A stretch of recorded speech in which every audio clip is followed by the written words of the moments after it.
할렐루야. 오늘은 세상의 역행자들이여 복음의 영광을 추구하십시오. 좀 다속인데요. 이 제목으로 함께 말씀을 나누도록 하겠습니다.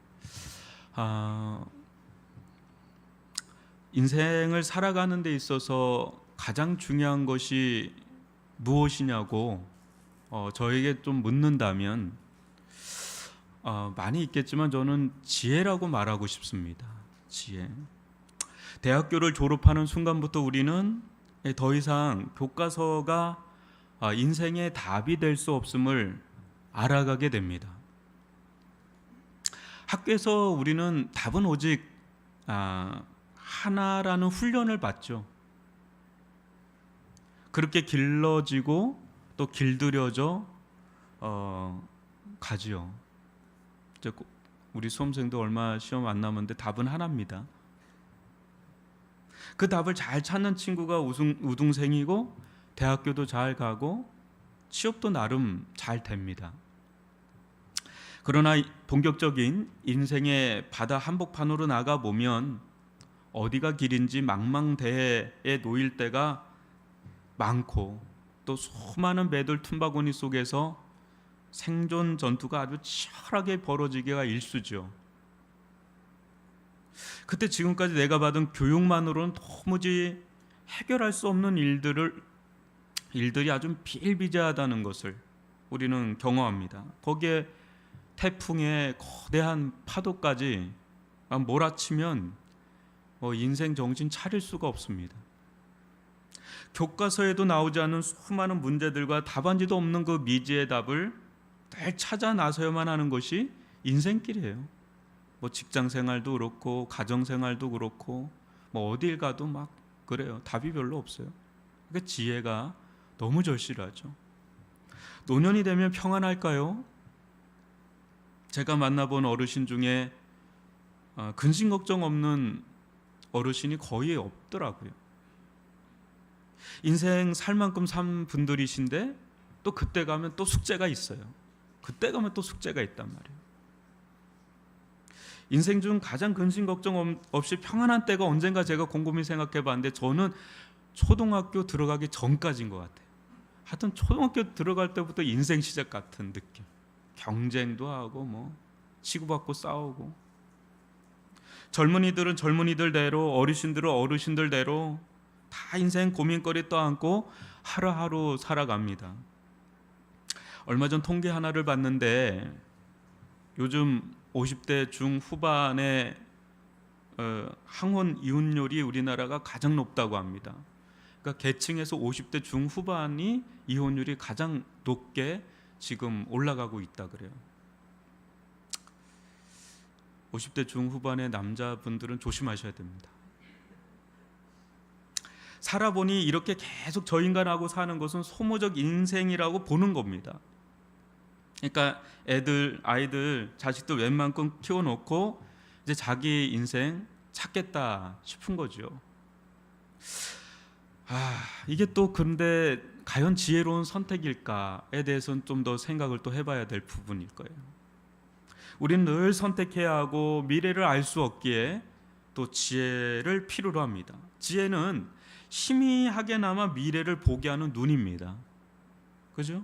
지혜가 풍성하면 풍성할수록 미래를 더 밝고 또 선명하게 볼 수 있는 안목, 해안이 생깁니다.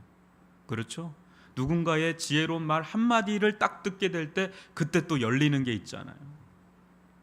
그러니 막대한 부를 가진 자들이 더 막대한 부와 또 지혜를 가진 워렌 버핏 같은 이런 사람들하고 그 점심 한 끼 식사에 57억 원을 쓰는데 아까워하지 않아요. 그만큼 세상 정점에 서면 설수록 돈도 권력도 인기도 그게 진짜 필요한 게 아니라 뭐가 필요하다는 걸 느끼는 거예요. 지혜가 필요한 거예요.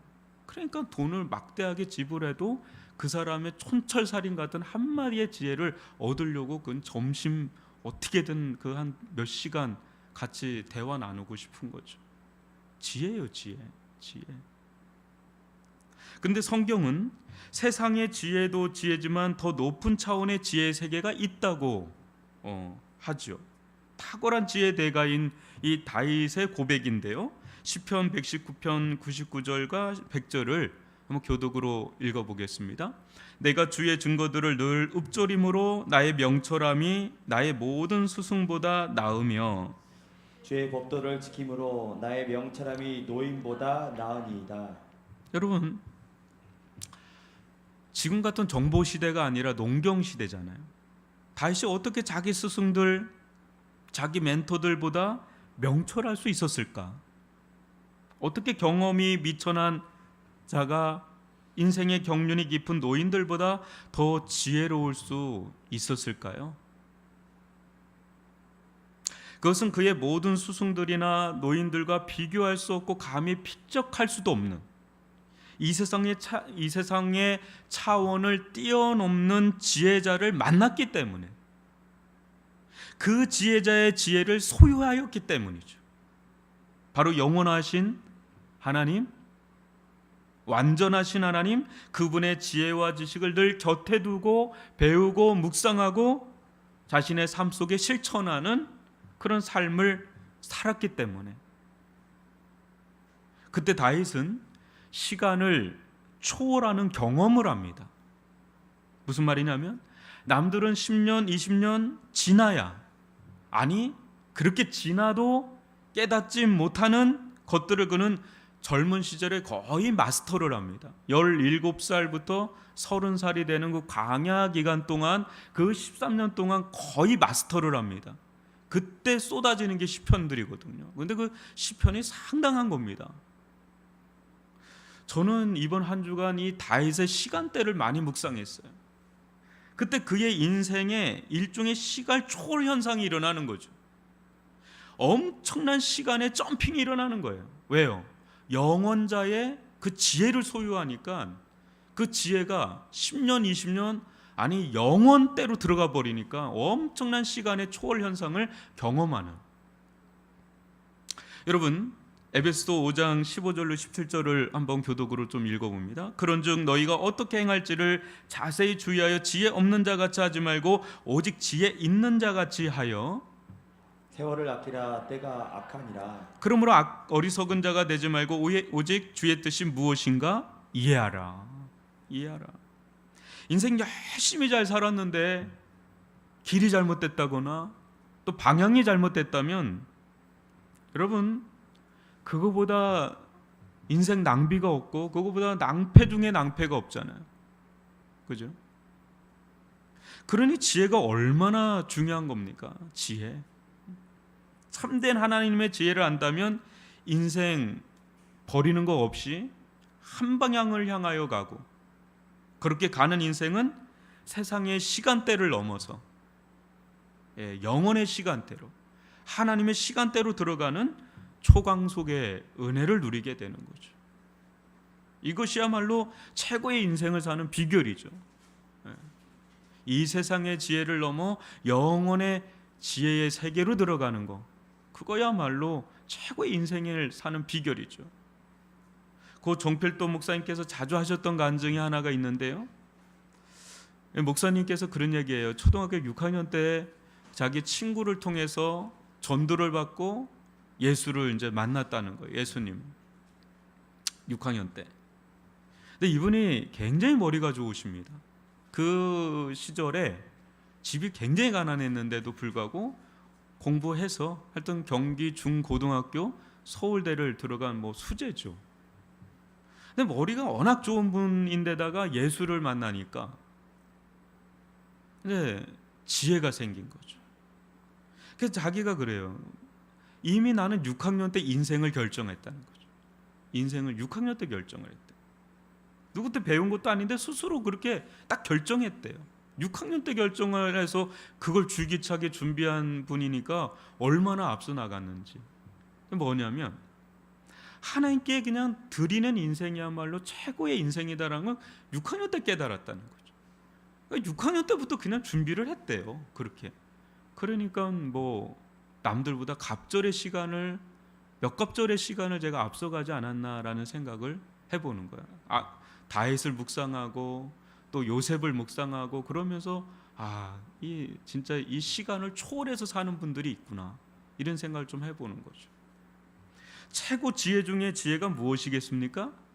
마지막이에요. 마지막 피니시 라인을 보고 있는 사람, 아는 사람이죠. 피니시 라인. 인생은 중간결산이 없어요, 여러분. 중간결산 아니에요. 데드라인을 넘어서 하나님 앞에 서는 그 자리가 우리 인생의 최종 결산 자리예요. 그것을 바라보고 뛰는 자가 정말 지혜로운 경주자죠. 내가 다 왔다고 생각해서 손 들었는데 거기가 그 피니시 라인이 아니라서 누군가 쏜살같이 가서 그 2인자가 2등이 1등하는 우스꽝스러운 영상 여러분 본 적 있나요? 우리가 죽었을 때가 다라고 생각을 하는데 사람들은요, 그게 아니라 하나님 앞에 서는 게 우리의 최종 피니시 라인이라는 걸 아셔야 돼요. 그러니까 그걸 바라보고 뛰는 사람이 진짜 지혜로운 경주자죠. 그러나 보십시오, 이 지혜를 어느 누가 깨달을 수 있을까? 여러분, 오늘 읽었던 6절과 8, 9절을 교독으로 한번 읽어볼게요. 그러나 우리가 온전한 자들 중에서는 지혜를 말하노니 이는 이 세상의 지혜가 아니요 또 이 세상에서 없어질 통치자들의 지혜도 아니요. 이 지혜는 이 세대의 통치자들이 한 사람도 알지 못하였나니 만일 알았더라면 영광의 주를 십자가에 못 박지 아니하였으리라. 기록된 바 하나님이 자기를 사랑하는 자들을 위하여 예비하신 모든 것은 눈으로 보지 못하고 귀로 듣지 못하고 사람의 마음으로 생각하지도 못하였단가 같으니라. 아멘.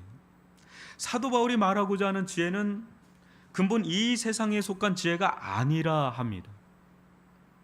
그러기에 세상은 키를 쓰고 알려고 해도 알 수가 없습니다. 만약 그럴 것 같으면 세계 최정상급 지도자들, 엄청난 브레인들, 정보력을 가지고 충분히 알아냈겠죠. 최고의 석학들 알아차렸겠죠. 할 수가 없어요, 이거를. 그러나 그들은 아무리 눈을 씻고 봐도 볼 수가 없고, 아무리 들으려고 해도 들을 수가 없고, 아무리 생각하려고 해도 생각할 수 없는 하나님의 지혜의 세계. 사는 성도 여러분, 이 지혜가 무엇입니까? 이 지혜는 하나님의 지혜죠. 하나님의 지혜. 그 중에서 하나님의 지혜를 농축하고 농축한 지혜가 있죠. 압축하고 압축한 최고의 지혜가 있죠. 그게 십자가의 도라는 거예요. 십자가의 도. 근데 이 지혜는 만천하에 드러났잖아요. 여러분, 우리나라처럼 십자가가 많은 나라가 어디 있어요? 다 그냥 죄다 그냥 십자가잖아요. 만천하에 드러났음에도 불구하고 만천하에 은밀하게 감춰져 있는 게 십자가의 비밀이다. 너무 아이러니하잖아요. 너무 신기한 일이잖아요. 분명 예수님은 십자가의 비밀을 감추지 않고 다 드러내서 증거하셨죠. 그러나 그러면 그럴수록 사람들은 예수님을 죽이고 싶어 안달이 났습니다. 기이하게도 사람들은 예수님이 하신 말씀을 믿지 못하였음에도 예수님께서 하신 말씀 그대로 십자가에 예수님을 못 박아 죽는데 쓰임을 받는 아이러니한 일들이 일어났죠. 그러나 하나님의 지혜인 이 십자가의 도는 철저히 비밀의 베일에 그들 눈에는 쌓여 있었습니다. 이것은 마치 석유를 처음 발견했을 때와 같습니다. 여러분, 당시 석유가 발견됐을 때 사람들은 그게 아주 일상으로 그걸 보던 것들이면 시커멓고 찐득찐득한 거, 늘 봤던 것들이라는 거. 근데 그것의 실체를 알지 못했을 때 별 쓸모없는 것으로 취급을 했던 거죠. 그래서 석유의 진가를 알기 시작할 때부터 사람들은 너도 나도 이 오일머니의 파워는 엄청나잖아요. 거기에 그냥 이제 빠지기 시작한 거죠. 십자가의 복음도 마찬가지입니다. 이 십자가의 진가를 안다면 이 복음이야말로 온 인류가 기다리고 기다린 가장 크고 놀랍고 경이로운 소식이다라는 거. 그러나 이를 아는 자들은 드물어요. 너무너무 드물어요. 십자가의 비밀을 아는 자들은 능력이나 학위와 상관이 없어요, 여러분. 9절에 나와 있는 것처럼 오직 하나님을 사랑하는 자들에게 십자가의 비밀이 열리게 된다. 세상에 능력이 있어도, 세상에 지혜가 있어도 갇혀요, 그게. 그러나 일자 무식 같은 사람도, 글자를 모르는 사람이라도 이게 또 하나님을 경외하고 하나님을 사랑하는 자들에게는 이 비밀이 열리게 돼요. 여러분, 하나님의 이 은밀한 지혜, 감춰진 지혜가 열리는 자, 이 십자가의 비밀이 열리는 자에게는 이 지혜가 얼마나 놀라운 지혜인지 이제 이걸 깨닫게 되죠. 뭐 모르는 바는 아니잖아요. 뭐 교회 와서도 늘 듣는 얘기일 수가 있지요. 그죠? 한번 7절을 보십시오. 제가 읽어드릴게요. 오직 은밀한 가운데 있는 하나님의 지혜를 말하는 것으로서 곧 감추어졌던 것인데 하나님이 우리의 영광을 위하여 만세전에 미리 정하신 것이라. 십자가의 복음은 하나님께서 장차 누리게 될 우리의 영광을 위하여 만세전에 미리 정하신 것이라고 합니다. 십자가의 복음 안에는 하나님의 지혜, 능력이 숨겨져 있습니다. 십자가의 복음 안에 하나님의 지혜와 능력은 우리의 영광을 향하고 있다는데 우리가 주목할 필요가 있습니다. 십자가 복음 안에서 우리는 더럽고 추한 죄로부터 용서받는 영광을 얻게 됩니다. 십자가 복음 안에서 우리는 사망에서 생명으로 옮겨가는 영광을 얻게 되죠.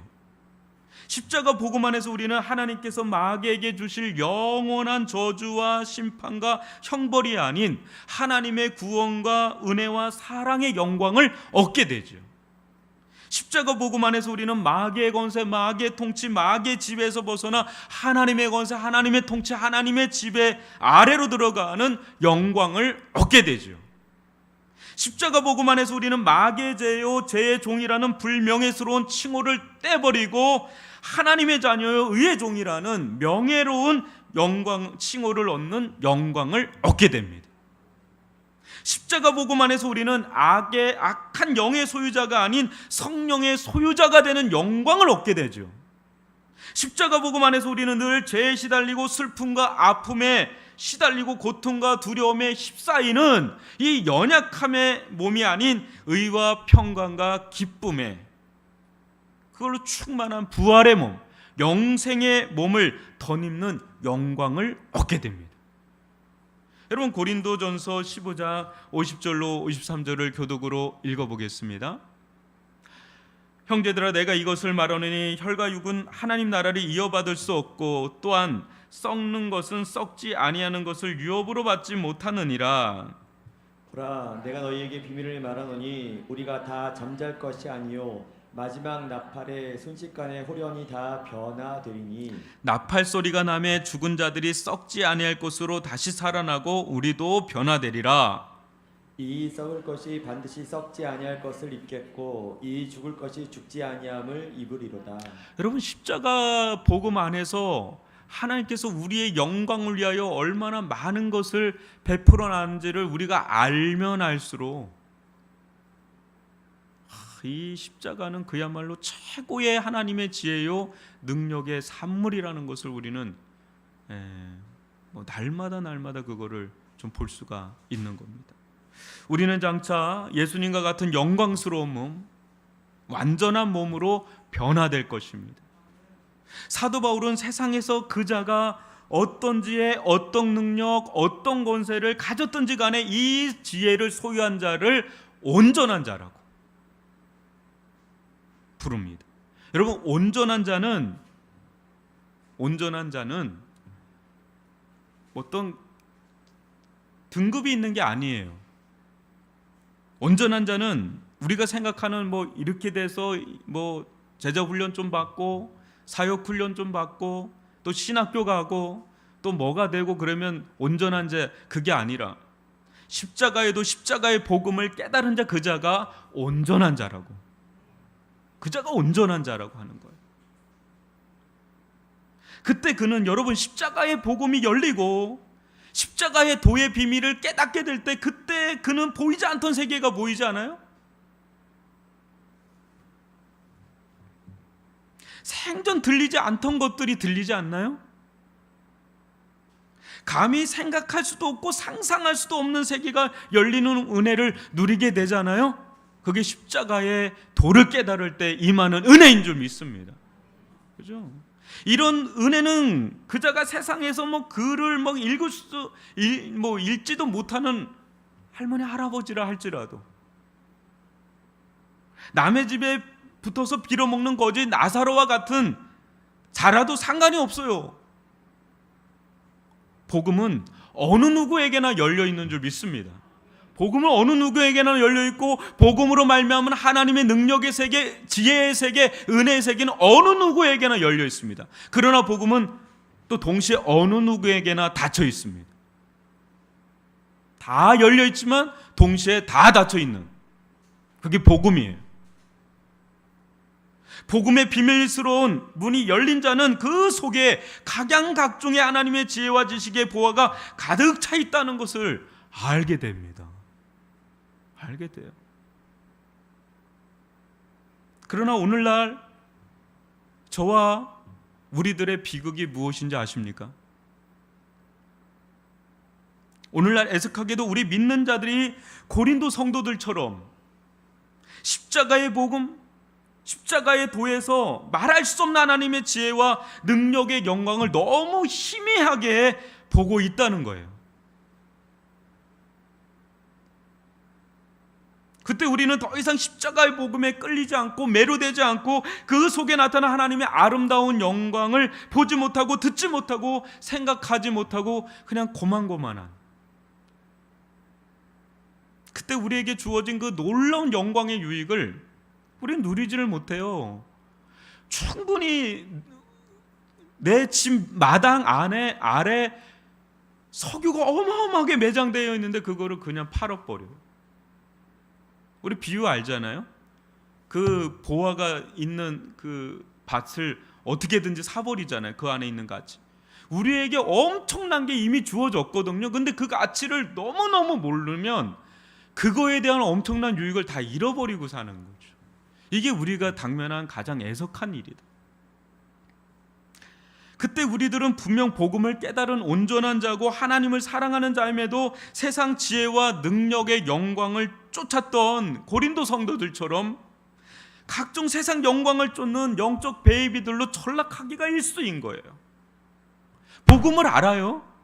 그죠? 그리고 하나님을 사랑해요. 십자가를 알아요. 그런데 그 풍성함을 우리가 누리지 못하면 그냥 그거는 적당하게 우리가 보게 되고 세상의 또 다른 영광을 추구하는 고린도 성도들처럼 영적 베이비가 돼서 막 그거에 세상 능력이 뭔가 있지 않겠나, 세상의 지혜가 뭔가 있지 않겠나, 거기에 많이 쫓아다니는 그런 애석함이 우리들 가운데 있지 않나, 이런 생각을 해봅니다. 그때 핏절한 신앙인으로 전락하기가 일쑤입니다. 그러나 세상 지혜는 결국 세상에서 없어질 것이라는 말씀처럼 없어져요, 여러분. 세상 지혜는 뭔가 대단한 것 같고 세상의 능력은 뭔가 대단한 것 같은데 중요한 건 그거는 없어진다는 거예요. 없어진다는 거죠. 없어질 것을 그렇게 우리가 부여잡고 그걸 추구한다는 것처럼 어리석은 게 어디 있겠어요.